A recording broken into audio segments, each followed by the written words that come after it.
صلی علی سیدنا شفیعنا حبیبنا مولانا محمد بارک وسلم صلو علیہ الصلاۃ والسلام دائما علیک یا رسول اللہ صلی اللہ تعالی علیہ وسلم۔ اللہ پاک ہے، بے عیب ہے، اس جیسا کوئی نہیں، بے مثل و بے مثال ہے۔ اور اللہ نے اپنے محبوب کو بھی پاک، بے عیب اور بے مثل و مثال بنایا، یعنی اللہ رب العزت نے اپنے بے مثل اور بے مثال اور اس کا رسول محبوب ہونے میں بے مثل و بے مثال،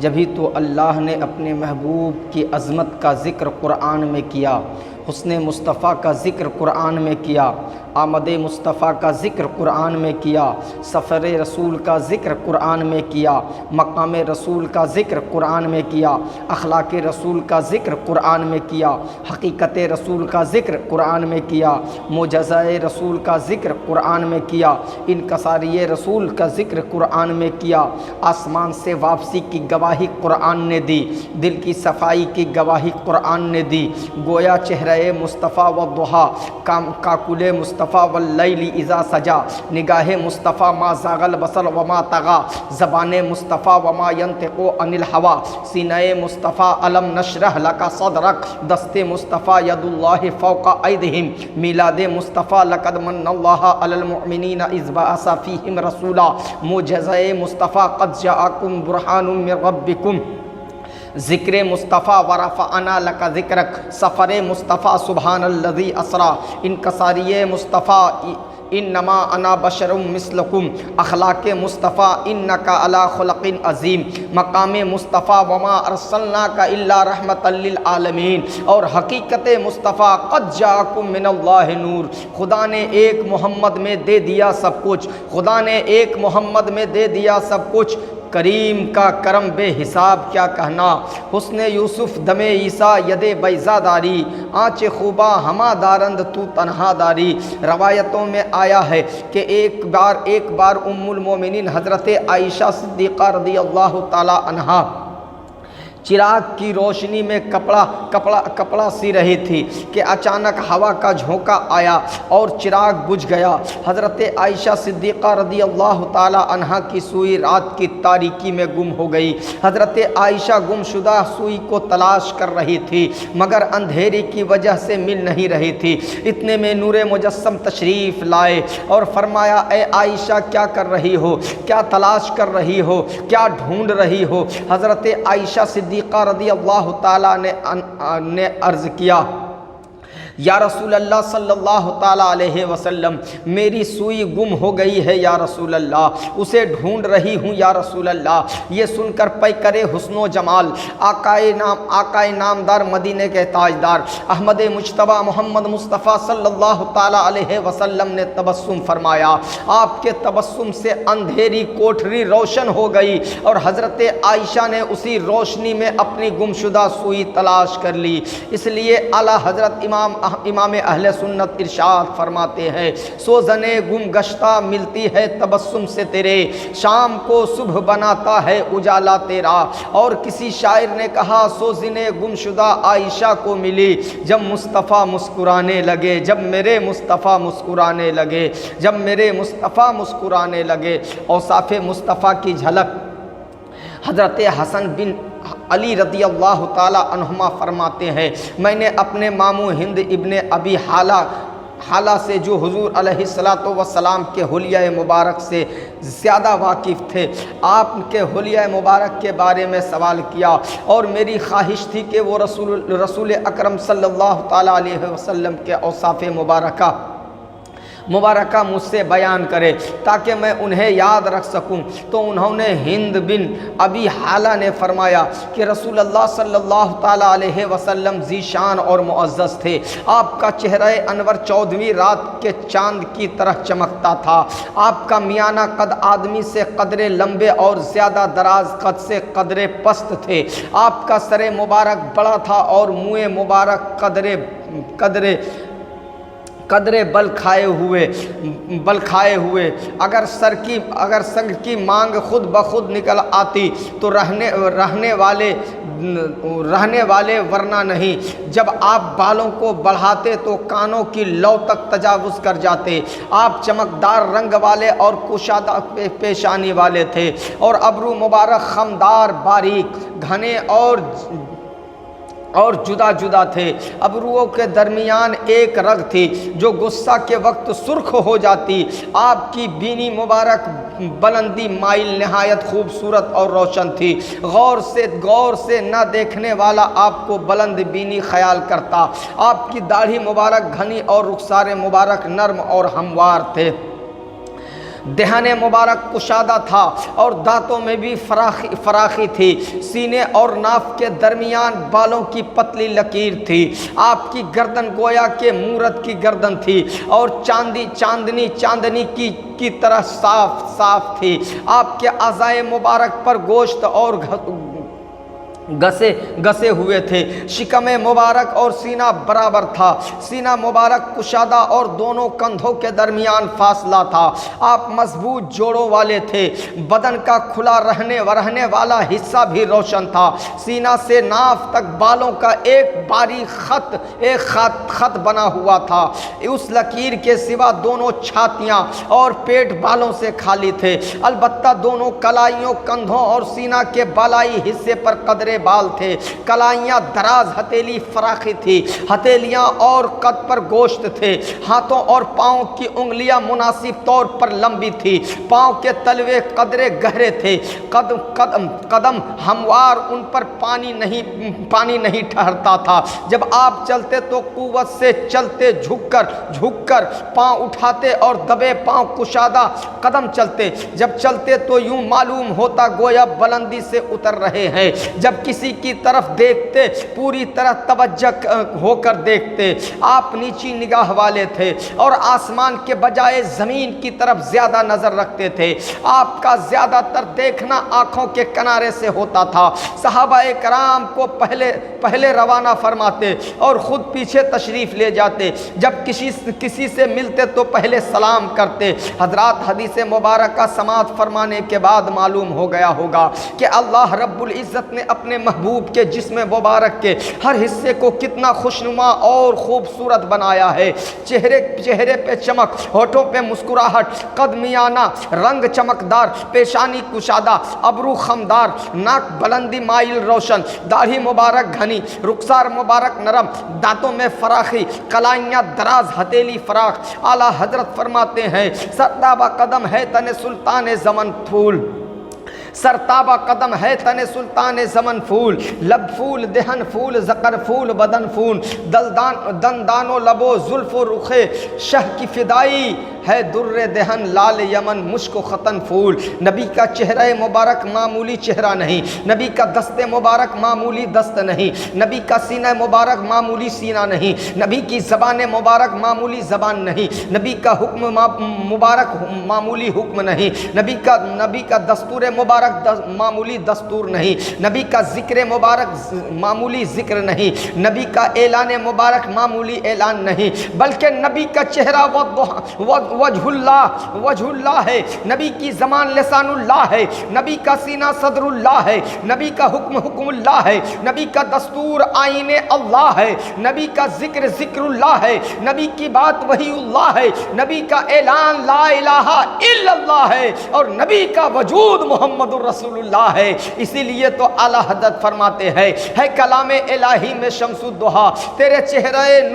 نور فضا کی قسم، ہے کلام الہی میں شمس الضحیٰ، تیرے چہرے نور فضا کی قسم، قسم شاب میں راز یہ تھا کہ حبیب کی زلف دوتا کی قسم، تیرے خلق کو حق نے عظیم کہا، تیرے خلق کو حق نے جمیل کیا، کوئی تجھ سا ہوا ہے نہ ہوگا شہا، تیرے خالق حسن و ادا کی قسم۔ کنز الکرامت دریائے رحمت مجدد دین و ملت سرکار اعلیٰ حضرت امام احمد رضا خان فاضل بریلوی فاضل بریلوی یوں ارشاد فرماتے ہیں، زبان مصطفیٰ وہ زبان سب کی کن کی کنجی کہے، ان کی نافذ حکومت پہ لاکھوں سلام، آپ کے لبھائے مبارک پتلی پتلی گلے قدس کی پتیاں، ان لبوں کی نزاکت پہ لاکھوں سلام، آپ کا دہن وہ دہن جس کی ان کی ہر بات وحی خدا، چشمہ علم و حکمت پہ لاکھوں سلام، آپ کی پیشانی جس کے ماتھے شفاعت کا صحرا رہا، اس جبین سعادت پہ لاکھوں سلام، آپ کی نگاہ جس طرف اٹھ گئی دم میں دم آ گیا، اس نگاہ عنایت پہ لاکھوں سلام، آپ کا رنگ جس سے تاریک دل جگمگانے لگے، اس چمک والی رنگت پہ لاکھوں سلام، آپ کی بات اس کی باتوں کی لذت پہ لاکھوں درود، اس کے خطبے کی ہیبت پہ لاکھوں سلام، آپ کے ہاتھ جس سمت اٹھا غنی کر دیا، موج بحر سماعت پہ لاکھوں سلام، آپ کا مہر نبوت حجر اسود کعبہ جان و دل یعنی مہر نبوت پہ لاکھوں سلام، آپ کی انگشت مبارک نور کے چشمے لہرائے دریا بہے، انگلیوں کی کرامت پہ لاکھوں سلام، بخاری شریف جلد اول صفحہ نمبر 502 پارہ 14 حدیث نمبر 15 باب صفت النبی میں ہے، حضرت برہ رضی اللہ تعالی عنہ سے پوچھا گیا کہ نور مجسم صلی اللہ تعالی علیہ وسلم کیا چہرہ انور کیا تلوار کی طرح چمکدار تھا؟ فرمایا نہیں بلکہ چاند کی طرح روشن تھا۔ صحابہ کرام نے چہرہ مصطفیٰ کو سیف یعنی تلوار سے تشبیہ کیوں نہیں دی؟ تشبیہ نہ دینے کی وجہ یہ تھی کہ اس میں طول ہے اور آپ کا چہرہ مبارک لمبا نہیں بلکہ گول تھا، اور چاند سے تشبیہ اس لیے دی گئی کہ چاند میں گول ہے، چاند بھی گول ہے، چمک ہے، چاند میں چمک دمک ہے، چاند میں نورانیت ہے، تو معلوم ہوا کہ چاند کی چمک رسول اللہ کا صدقہ ہے، چاند کی دمک رسول اللہ کا صدقہ ہے، چاند کا حسن و جمال رسول اللہ کا صدقہ ہے، چاند کی نورانیت رسول اللہ کا صدقہ ہے، اور چاند سے جو تشبیہ دی گئی ہے یہ تو تشبیہ تقریبی ہے، ورنہ یہ ایک چاند کیا لاکھوں چاند کی چاندنی چہرے مصطفیٰ کی چمک کے سامنے فیکی ہے۔ کہاں آسمان کا چاند، کہاں مدینے والے کا چاند؟ ارے آسمان کا چاند تو ڈوبتا بھی ہے، طلوع بھی ہوتا ہے، اور کبھی گہنا بھی جاتا ہے، مگر مدینے کا چاند ایسا چاند ہے جو کبھی ڈوبا ہے نہ کبھی ڈوبے گا، اور کبھی چمک میں کمی آئی ہے نہ کبھی آئے گی، نہ کبھی گرہن لگا ہے نہ لگے گا۔ اسی لیے تو شاعر نے کہا ہے چاند سے تشبیہ دینا یہ بھی کوئی انصاف ہے، چاند سے تشبیہ دینا یہ بھی کوئی انصاف ہے، چاند میں تو داغ ہے محمد مصطفیٰ کا چہرہ صاف۔ تفریح الازکیاء فی الاحوال الانبیاء میں ہے، اللہ تبارک و تعالیٰ نے حسن کو 1000 حصوں میں تقسیم کیا، ایک حصہ تمام عالم کو دیا اور باقی حضرت یوسف علیہ السلام کو عطا فرما دیا۔ حضرت یوسف علیہ السلام کے حسن کا یہ عالم تھا کہ جب آپ گفتگو فرماتے تو دانتوں سے نور چمکتا تھا، اور جب پھل وغیرہ تناول فرماتے تو شیشے کی مانند حلق سے اترتا نظر آتا، اور چہرہ انور ایسا منور تھا کہ آپ جب کسی گلی کوچے سے گزرتے تو در و دیوار منور ہو جاتے، اور آپ کی ایک جھلک دیکھنے والے گش کھا کر کے گر جاتے۔ تفسیر روح المعانی صفحہ نمبر 205 پر حسن یوسف کا ذکر ہے۔ قال رسول اللہ صلی اللہ علیہ وسلم رأیت لیلتا اسرا فی السماء یوسف کالقمر لیلۃ البدر۔ مصطفیٰ جان رحمت صلی اللہ تعالی علیہ وسلم فرماتے ہیں کہ میں نے معراج کی رات حضرت یوسف علیہ السلام کو آسمان میں دیکھا، اور وہ 14ویں کے چاند کی طرح تھے۔ حضرات اب آپ نے اچھی طرح سمجھ لیا ہوگا کہ اللہ تعالیٰ نے حضرت یوسف علیہ السلام کو کیسا حسن و جمال عطا فرمایا تھا کہ اگر کوئی آپ کو دیکھ لے تو بے ہوش ہو جائے، عقل کھو بیٹھے۔ آپ کے حسن کی تابانی سے تاریک دل و دیوار روشن ہو جائے۔ یہی وجہ ہے کہ جب حضرت زلیخا نے آپ کے حسن و جمال کو دیکھا تو آپ کے جلووں میں کھو کر رہ گئی اور دل و جان سے آپ پر فدا ہو گئی، جس کی وجہ سے مصر کی عورتوں نے زلیخا کو تانا دینا شروع کر دیا۔